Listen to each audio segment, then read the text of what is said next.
Kahit sabihin mong napaka-loud nung kulay ng motor, pero pag tinignan mo in general yung motor, napakaganda na, diba? Ang problema, bago mo makabit tong front bracket, kailangan mo magpalit ng front suspension. So, ayun o. Tumatama kasi siya. Ingat. Shoutout. Galingan nyo. Dapat maano na to, no? Karga, 232 na to pag uwi, pagbalik ko, no?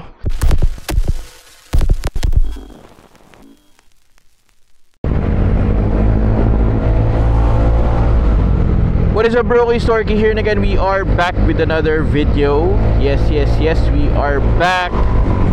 So for today's video, pupunta tayo sa Cainta kay Sevi Project. Papakabit lang natin yung brake system natin. Si Josh, nakita nyo yun, daladala niya yung Aerox, daladala natin yung Jordan ni Jeff. Medyo siguro whole day tayo dun. Hindi ko sure kung matatapos ngayon kasi may mga modification pa lang gagawin dyan. Parang merong need tapasin and all. Syempre mahirap madaliin yung ganun, diba? Mas maganda kung mag-aaral ka talaga ng time para pulitin yung gawa. Sarap din gamitin itong Jordan eh. Nakasumatak. Yung ba't naka-hazard daw?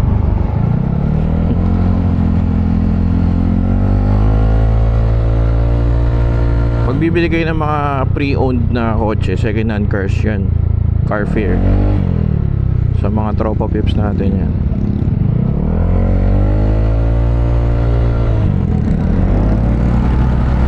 Tapos kung papansinin yung exhaust nya, diba, DS4 yan, hindi siya ganun kabulahaw.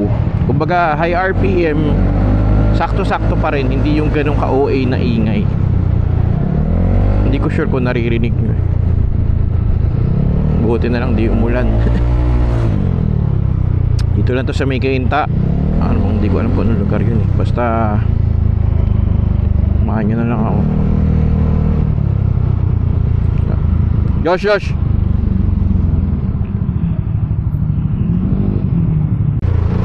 Bakit masarap mag-scooter? Dahil sa mga ganitong senaryo. Bakit masarap mag-scooter? Dahil sa mga ganitong senaryo. Pag traffic, buhay-buhay pa rin naman tayo kahit papano. Medyo makata ka doon, Torky ah. Alam nyo ba, nung bata-bata tayo, mahilig akong gumawa ng mga poet, mga poem. Oo, gagi legit ah. Tatanda ako no high school, ang elective ko pa creative writing. Ulit lang eh. Golly wow, super traffic. Gosh.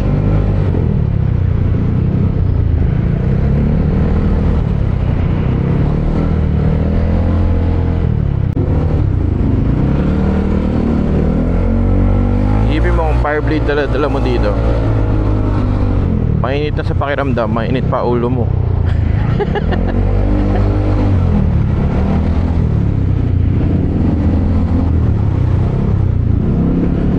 Dito kasi sa Sevi Project, nung tinitignan ko yung page, mga clean build lang, linis lang talaga, talagang walang ka-OA yan, ganun. Kaya sabi ko, mukhang goodie at tapos Cainta lang. Siyempre, alam mo naman, pag malayo, kahinaan natin yan eh. Tapos, kausap ko si Russell Borra, nagpagawa rin siya dun eh. Ang galing daw, talagang malinis daw talaga gumawa. Kausap din natin yung owner. Di siya gahaman eh. Kasi may mga, kunwari, pwede siyang may mga biling pyesa tapos benta niya na lang sa akin. Ako pa pinapabili niya eh. Tapos pag nag-recommend siya, kunwari ako, open naman ako sa, kunwari may binibili akong brake hose, medyo nanghihinayang ako. Yung pansamantagal, ang mahal din. So ako napapaisip kung ano bang brake hose bibiling ko. So nung medyo siguro natansya niya na parang mamahalan pa rin ako, binigay niya yung kumbaga nagbigay siya ng option na pinakamura na hindi naman tayo madadali or madidisgrasya, di ba? So goodie, yan ang magagandang sign na maayos yung shop na kausap mo. Pero tignan natin ngayon. Ngayon nila bibirahin yung Aerox natin eh. Tara. Medyo malapit-lapit na tayo. Parang ganyan ka lang ng bata oh. Kaso hindi ka pumapasok no.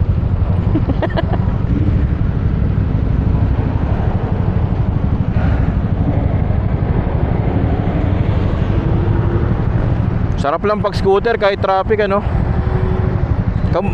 Kamusta yung gulong? Ha? Tagas na, hindi natin nabawasan pala. Tumatalsik eh. Parang sa big bike din eh no? Lapit na tayo boys.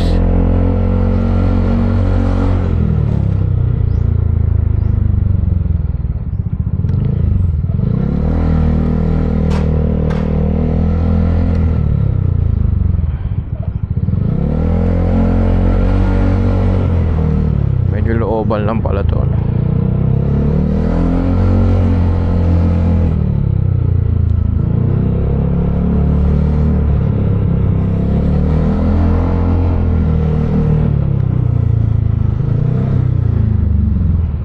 Ba siya?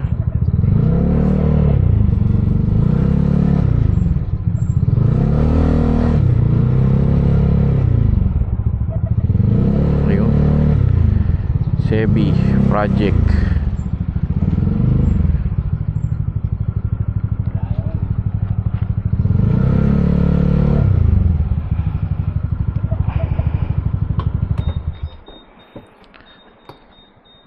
Aray ko. Basta schedule to? Pakabit, break. Oo, Aerox. Tumutunog. Ito ba yun?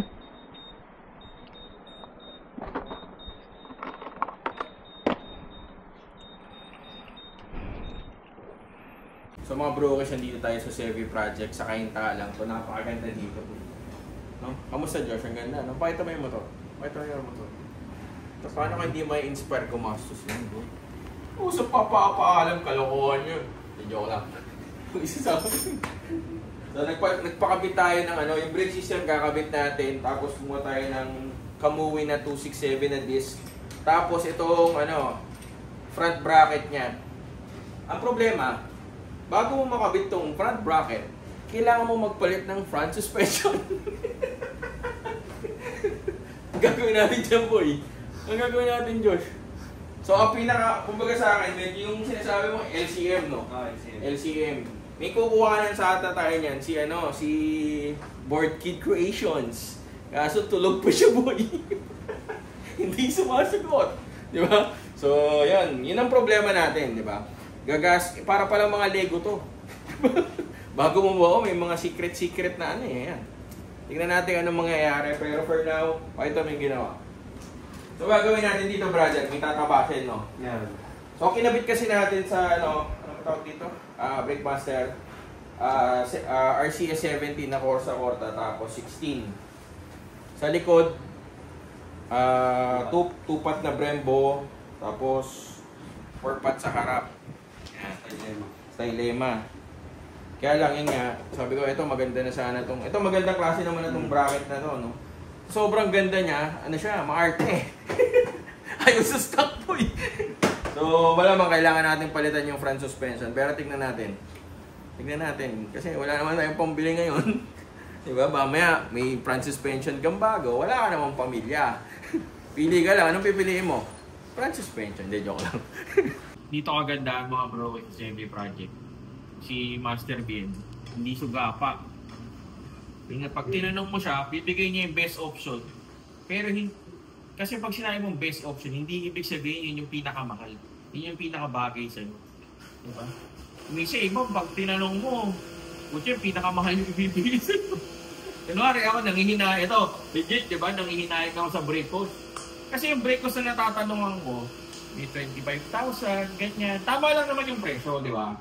Kaso hindi lang kaya ng dibdib natin bumili ng brake cost na gano'ng kamahal.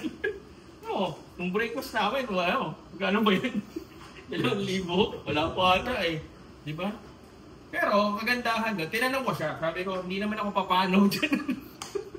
Sabi ko, naka-brake mo ka, baka ngayon, bumitaw-bitaw yung, hindi naman lulusot yung preno or something daw. So, goods na. Tapos sabi nagkakwentuhan kami, syempre, narinig ko yung busina ng motor niya, tapos nagkatotoo na yung unang vlog ko, sabi ko, nadidiliman ako sa ilaw nito kahit hindi naman. May MDL din pala dito. Nakabukas na eh. Ano pang gagawin natin dyan? Pag nakabukas, ang kabit mo na yung pwede kabit. Kung mapanood man ni John nito, syempre, kumbaga, unang pang safety lang, di ba? Hindi naman yan luho eh. Malabo mata ko. Medyo sakto-sakto lang naman yung ilaw nung Aerox. Iko-compensate mo yung labo ng mata ko sa ilaw, mag-MDL ka. Diba? Busina. Hihina. Pero ito, legit, may hina talaga yung busina. Sabi ko rin naman sa vlog, magpapalit tayo. Basta okay dito, pumunta tayo dito. Nasa ano, totoo nga yung sinasabi nila, brother, nasa tamang landas ka. Diba? Gagastos ka man, tama ang presyo, tapos fits perfectly for you. Okay ba yung angulo natin dyan, Josh? Yung cameraman natin, sumasagot-sagot pa. Sabi ko, Josh, lapit ka. Hindi, mas maganda yung angulo dito. Sumasagot ng bastos naman. So, tingnan muna natin. Medyo nagka-problema kami sa suspension kasi kailangan pala hindi stuck yung suspension mo. Yan. Pwede na muna yan. O, pansamantagal. Pero papalit din naman talaga tayo ng suspension. Tulog pa lang si, ano eh, ano pangalan dito? Si Boardkey Creations. Mukhang hindi na board kagabi, napuyat. Laging litan rin. Oo, medyo ang gising ng ato na, mga alas 3, alas 4. Pero okay dito mga bro, is legit. Tsaka pag nag-suggest sila, ano eh, ipakita mo na lang yung motor. Pakita mo, walang arte-arte yan. Tignan mo na lang yung motor, di ba? Hindi okay yung setup. Ganda. Nakaka-inspire, gumastos. Joke lang. Ganda. Ano? Di ba? Kahit sabihin mong napaka-loud nung kulay ng motor, pero pag tinignan mo in general yung motor, napakaganda na, di ba? So, abangan nyo yung mangyayari sa Aerox natin, boy. Abangan nyo yan. Pakita mo. Dami pang kulang, oh. Di ba? Daming kulang. Saka tignan mo yung garahe nila. Pakita mo naman yung garahe. Ano sabi mo kanina? Parang hindi garahe, di ba? Di ba? Kala ko dati dito, parang pa-beer house yun. Parang pwede mag-inom. Parang pwede mag-inom man dito. So mga bro, kasi ito yung ginagawang modification. Kung magpapalit ka ng tupat na Brembo or kahit Racing Boy, kailangan mo magtaba sa mags. Makita mo Diyos, ayun o. Tumatama kasi siya. Ayan. So, kailangan tabasin. Sa stock na mags to Sa stock na mags. Kaya medyo critical, dapat marunong talaga yung gagawa na siya. Kasi yung mga tabas-tabas na ginagawa. So, hindi mo siya pwede basta ipatira kung kaningan mo.